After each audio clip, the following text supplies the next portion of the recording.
the investigation found that none of the informal complaints were either taken seriously or escalated to senior management.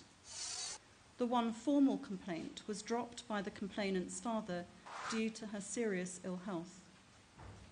The individuals to whom these incidents were reported failed in their duty to protect. Consequently, no intelligence about Savile's behaviour was gathered over the years and no action was taken. Whilst witnesses told us that it was an open secret within the hospital that Savile was a lecher and a general nuisance, none stated that they knew about his sexual abuse activities.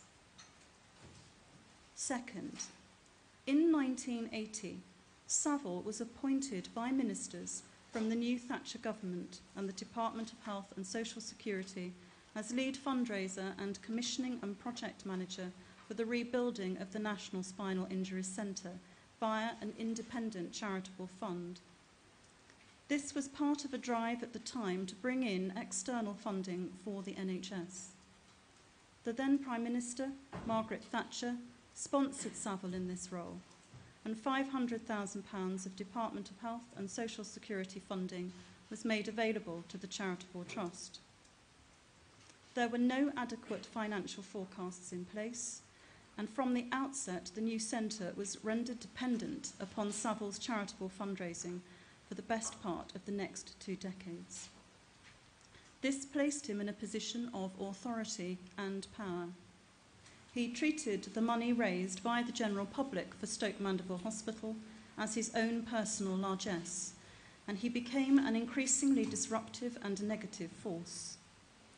This was to lead to a decade of bitter legal wrangling in the 1990s, when officers from the newly established Stoke Mandeville NHS Trust Board challenged Savile hard using Queen's Counsel to displace the authority that had been given to him a decade earlier.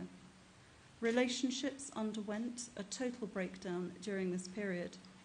It is no coincidence that Savile's offending behaviour at the hospital appears to stop from this time.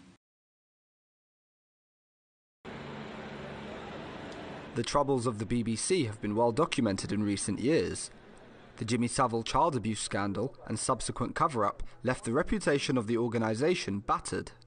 And now, a parliamentary report has revealed that the taxpayer-funded broadcaster broke its own rules on generous payouts by paying £25 million to 150 former managers as part of their redundancy deals.